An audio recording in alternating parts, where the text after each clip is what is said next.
Les antivaleurs sous les fourches codines de nos chroniqueurs. Voici, je le disais à l'entame, c'était un événement très attendu en Guinée. L'hôpital Donka est enfin mis en service après plus de 5 ans de fermeture pour cause de rénovation.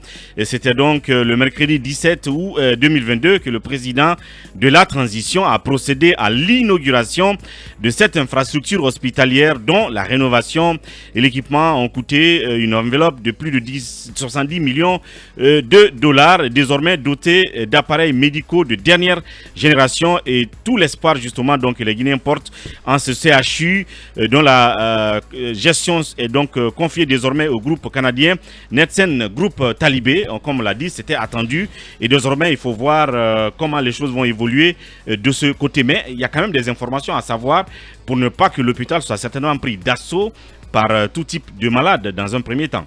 Oui, il faut reconnaître que c'est un événement majeur puisque la Guinée, on peut le dire, avec peut-être un orgueil contenu, la Guinée dispose enfin d'un hôpital public qui répond aux standards qu'on trouve dans d'autres pays voisins notamment. Donc il faut, comme vous l'avez rappelé, cet hôpital, sa rénovation, son extension ont coûté extrêmement cher puisqu'il s'agit d'une enveloppe de 72 636 000 dollars grâce au Fonds saoudien de développement à hauteur de 32 millions de dollars, la Banque islamique de développement 28 530 000 dollars et le budget national de développement 12 106 000 dollars. Donc le tout fait plus de 72 millions de dollars. Alors cet hôpital, il est rénové, équipé et devra désormais fonctionner selon des standards absolument modernes.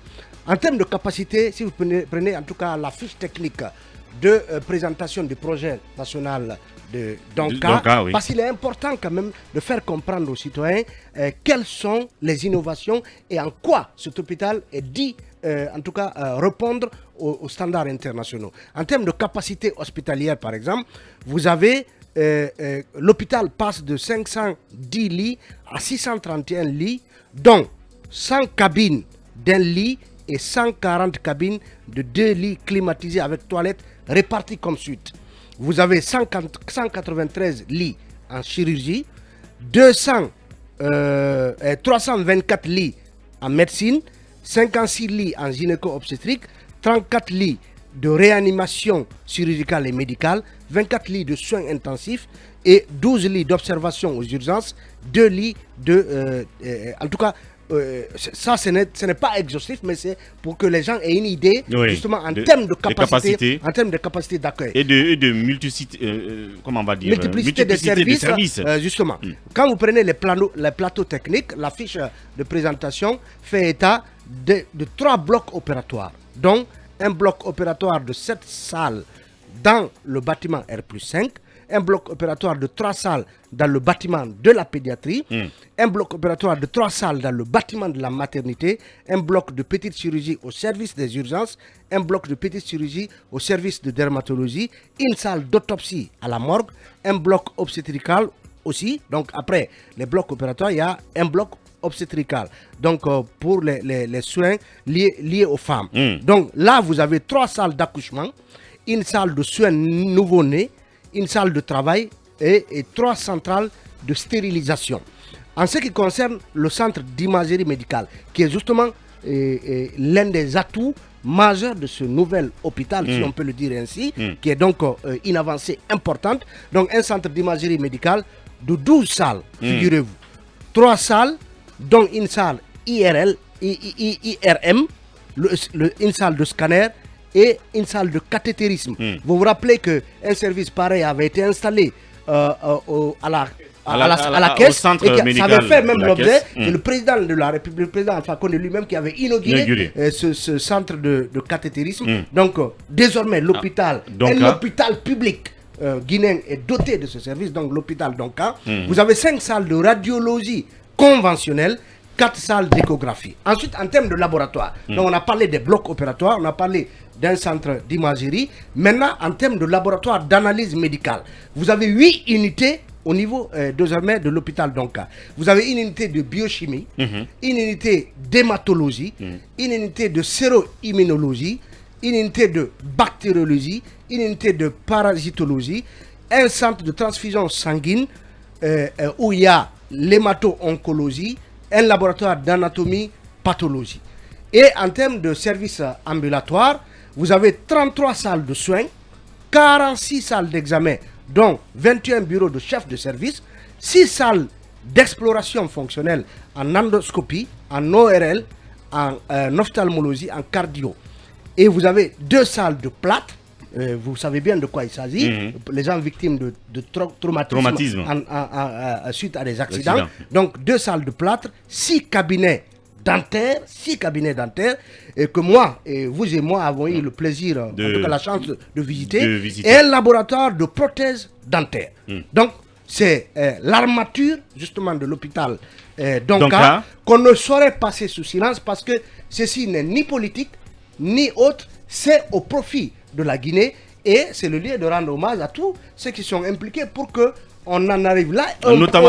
Notamment le régime, Alpha Condé, le président Alpha Condé, qui s'est beaucoup battu là-dessus. Son régime est l'initiative de ce projet. Ouais. Cela a duré avant que cet hôpital ne soit mis en service. Mais on a appris que ça va être une mise en service graduelle des différents blocs. Exactement. Donc, voilà pourquoi j'ai dit tout à l'heure qu'il ne faut pas que les malades prennent d'assaut l'hôpital. Et c'est le moment peut-être pour les promoteurs, les gestionnaires, d'aller dans un matraquage médiatique pour dire aux citoyens quels sont les services qui seront ouverts dans un premier temps aux malades. Et graduellement, ça va continuer. Oui, pour une meilleure efficacité, justement, on ne peut pas prétendre...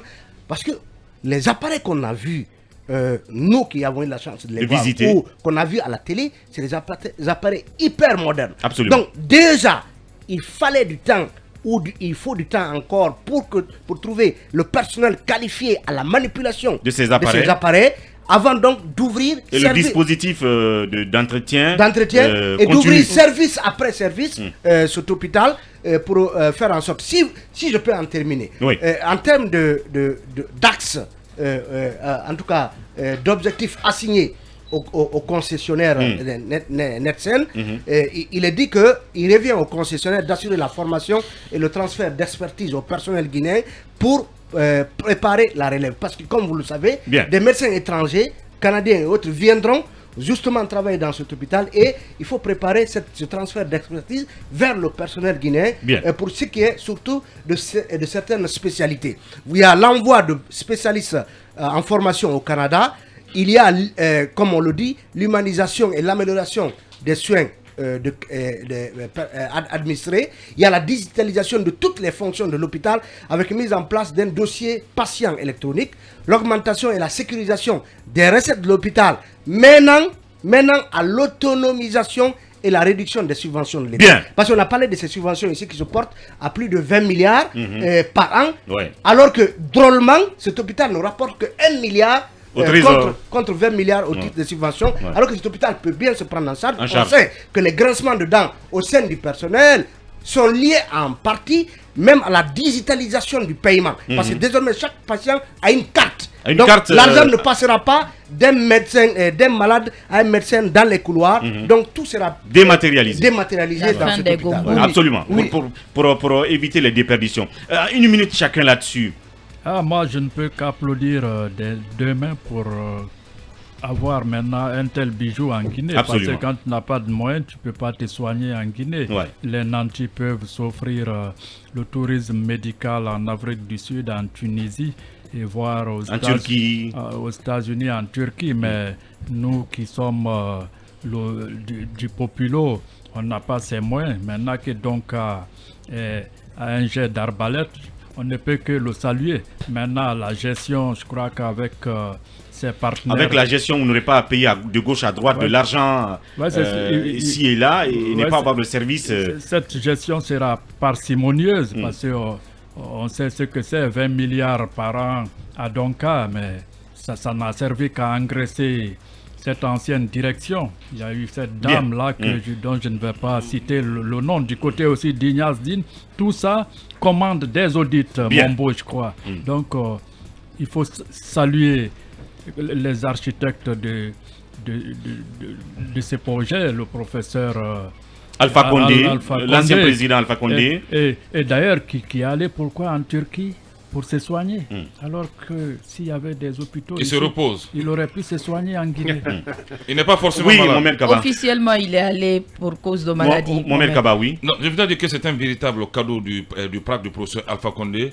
Et par ricochet, au moins qu'on lui donne le nom de cet hôpital. Hôpital national Alpha Condé. Ah ça, bon? Oui, ça c'est une reconnaissance. C'est une suggestion. Ouais, c'est une proposition. Oui. J'espère que ça sera analysé du côté du palais Mohamed V. Oui. Et les syndicats qui étaient manipulés. Hôpital national Alpha Condé de Donka. Ça serait très joli à voir. Ouais, je crois que ça peut passer. Bien. Au moins, c'est un ancien président. Bah, le soleil, on espère que le soleil a écouté. Des syndicalistes ont été manipulés dans l'affaire de l'hôpital Donka. Des médecins tapis dans l'homme ont voulu mettre les bateaux dans les roues du groupe Netsen, il faut préciser, qui est dirigé par un compatriote guinéen, Alpha Diallo. Absolument. Qui a traversé, dont il faut être fier quand même. Qui a traversé tous les obstacles. Ce monsieur a traversé tous les obstacles avant d'obtenir. Il a été traité de tous les noms d'oiseaux, mais en finalité, il a été remercié par le président de la République. Moi, personnellement, j'ai rendez-vous aujourd'hui pour commencer un check-up.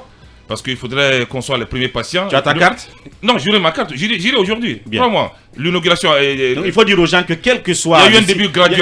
Il n'y a pas de malade riche ou pauvre. Tout le monde aura droit à une carte... Une carte de maladie. Une carte patient, je ne sais pas. Une carte patient, comme en Europe, les CMU, la carte vitale en France. Donc vous êtes fiché. Le Krankenschein en Allemagne. Pour ne pas t'interrompre, dans le dispositif en termes de capacité hospitalière, on parle de 30 lits VIP. C'est-à-dire que si vous ne voulez pas être dans une salle avec deux, trois autres malades, vous avez la possibilité, pour ceux qui aiment, par exemple, le confort, vous avez 30 lits dédiés aux VIP. Ceux qui en ont moins et qui estiment qu'ils veulent rester seuls dans une cabine. Bien. Donc il y a tout un bloc qui est dédié et vous avez vu ce bloc. Absolument. Donc je pense que ça existe partout dans le monde, oui. Franchement. Oui. Mohamed Kaba, pour terminer. Non, mais pour terminer, aujourd'hui, c'est un ouf de soulagement, évidemment. Il y a l'hôpital sino-guinéen, l'hôpital Donka. On n'aura plus besoin, sauf pour des soins spécialisés, de se déplacer pour l'étranger. Faisons confiance à cette entreprise, à ce groupe qui a obtenu la concession. Que les médecins se professionnalisent de plus. Un infirmier se concentre sur le travail de médecin. De ne pas se concentrer que sur la gestion. Parce qu'on vient, vous faites la consultation, vous payez les médicaments avec ces mêmes médecins. Il y a des pharmacies spécialisées. Vous allez voir un médecin. Avant, on dit non, va acheter tel médicament dans telle pharmacie. Bien. Il y avait un petit deal entre ces médecins et les pharmacies. Bien. Aujourd'hui, le groupe Netsen met fin à cela. Bien. Que la gestion soit saine et vertueuse surtout. Et nous serons regardants, bien entendu, tout au fil de la gestion. Basekou, quelque part, il a été reproché dans l'opinion quand même, au nom de la continuité de l'État et dessus, si vous voulez, de la reconnaissance des efforts des uns et des autres à l'avancée du pays. On n'a pas mentionné quelque part l'effort d'Alpha Condé et de son initiative pour la rénovation de cet hôpital. Est-ce qu'on peut qualifier ça d'erreur administrative ou, je ne sais pas, politique? Non, ce n'est pas une erreur. Je pense que c'est fait sciemment parce que tout le monde sait que dans aucun discours... Tout le monde sait que c'est le président Alpha Condé, notamment avec son gouvernement, qui se sont battus pour notamment obtenir les financements, réaliser les études, obtenir les financements. Et après son éviction le 5 septembre 2021, eh bien, quand les militaires sont arrivés au pouvoir, ils ont fait que parachever l'œuvre qui a été entamée. Par le président Alpha Condé. Bien. Donc c'était important dans les discours, notamment du ministre de la Santé ou encore du président de la Transition, d'évoquer quand même ce pan. C'était une marque de reconnaissance à l'égard notamment du président Alpha Condé. Par rapport à la gestion, ce qu'il faut dire, il faut éviter que cet hôpital donc, qui a été modernisé nous retombe dans les mauvaises pratiques, notamment qui ont caractérisé l'hôpital de l'amitié sino-guinéenne ou encore certaines structures sanitaires que nous connaissons ici. Bien. Une mauvaise gestion, notamment en ce qui concerne la gestion des recettes, qui sont générées par les différents services. C'est tellement important parce que si ce n'est pas bien géré, parce qu'on va vers l'autonomisation. C'est pour cela qu'il y a la gestion déléguée. Oui, il y a une gestion déléguée. Bien. Parce que ce qu'il faut éviter, même si on envoie des cadres guinéens se former après, parce que partout le Guinéen vient pour gérer un service, et bien après, les conséquences sont désastreuses. Donc c'est justement ce qu'il faut... Non, parce qu'il y avait l'impunité. Justement, vraiment ce qu'il faut éviter pour bien. ne pas que... Gardons espoir ne ressemble avec ce modèle. aux autres infrastructures qu'on a connues à travers le pays. Diarraï, en 30 secondes pour évoluer. C'est vrai que moi je dirais, concernant votre question que c'est pas une erreur. Nous savons quand même que à chaque changement de régime, on fait une sorte de table rase, ouais. Alors que l'État, c'est une continuité. Normalement, les financements ont été obtenus par le régime d'Alpha Condé.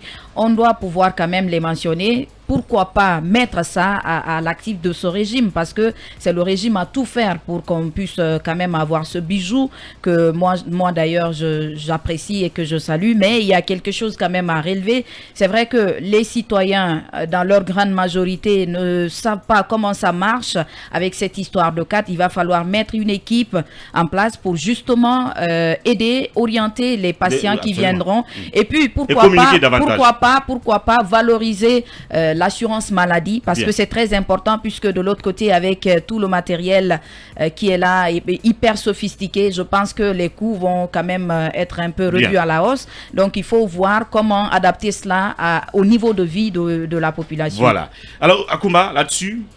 Moi, je serais candidat de la section dentaire. Bien. Pour aller rajeunir mes dents, les blanchir un peu, pour convaincre Foinke à la maison, et puis sourire de temps en temps, parler fort, et puis voilà quoi. Et je serai aussi parmi ceux qui pensent qu'en Guinée, tout ce qui est ancien est effacé de notre quotidien. De notre mémoire. Et c'est une faute monumentale. Je pense qu'on n'avait qu'à dire que cet hôpital que vous avez là, ces bijoux que vous avez là, est un produit de l'ancien régime. Même si on est hostile à prononcer le nom d'Alpha Condé, ça aurait été simple. Je vais vous dire, ceux qui ont toujours critiqué Sékou Touré, lui ont reproché des tueries, continuent à travers leurs propos à faire vivre Sékou Touré. Ceux qui sabotent Lansana Conté, qui pensent qu'il n'avait rien fait, il était mauvais soldat, continuent à faire vivre le bien de Lansana Conté dans le cœur d'autres personnes. Ceux qui continueront à dire que Alpha Condé n'avait rien fait de bon, continueront à faire vivre Alpha Condé dans le cœur de ceux qui ne parviendront jamais à l'oublier. Alors, je pense que la façon dont vous traiterez votre prédécesseur, c'est de la même manière que votre successeur vous traitera. Ce n'est qu'une dette. Bien. En tout cas, une gestion, c'est le bilan positif et négatif. Donc, quand il y a à mentionner celui qui est positif, il faut bien pouvoir le faire. Est-ce que ce conseil a été donné au soleil par les conseillers? Là est la question. En tout cas, pour l'instant, nous passons à autre chose.